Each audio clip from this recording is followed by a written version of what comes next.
Hi everyone, it's Kim Dellow here, and I have an art journal page to share with you using my new stencils that I designed for PaperArtsy.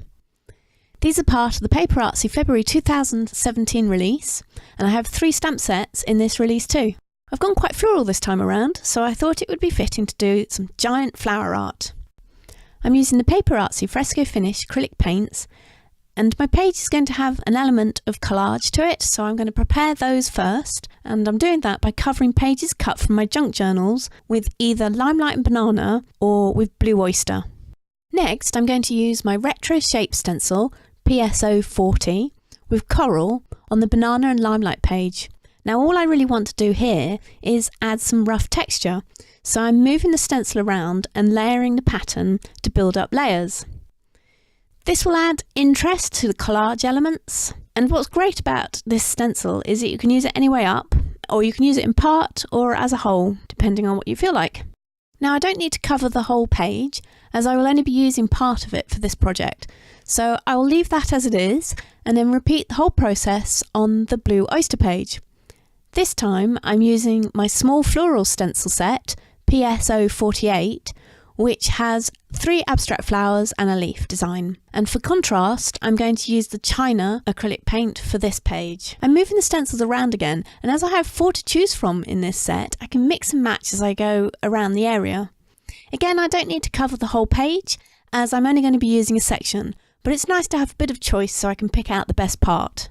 Now onto the main journal page, and I'm working in a Strathmore Mixed media journal. The main focus of the page will be a collage and stenciled big flower with some penwork, so I'm using my large flower stencil PSO46 to set up the flower and background.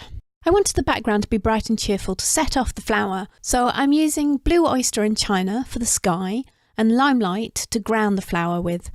And just as with the other stencil work I've been doing, I'm using a piece of foam to roughly apply the paint. And this varies the look of the background, and I'm not going to add any more texture than that at this point. Back to the 2 pages now that I coloured and stenciled earlier. I'm going to use these to collage the centre of the flower. So I'm using the large flower stencil again, but this time I'm going to use it as a template and draw around it on each of the pages. So for the warm coloured page, I'm going to use this as the larger circle part, and the cool coloured page, I'm going to use it as the inside centrepiece. You can start to see the flower come together. I'm just going to give the flower a stalk, so I'm going to use the line stamp from my EKDO4 set and Ranger Archival jet black ink, and then I'll stick the collage pieces down. And for this I'm going to use golden regular gel. All my work is being closely monitored by my studio assistant, Usagi, who isn't falling asleep on the radiator, even though it might look like she is. So now to finish my flower, I'm going to use a Pigma Micron pen and a Sharpie white water-based paint pen to add details and texture. I'll also use the PSO40 stencil again to add a focal point to the flower. So sit back and enjoy, and I'll catch up with you again at the end of the video.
if you enjoyed the video, do stop by my blog to see more about my latest stamp and stencil designs for PaperArtsy.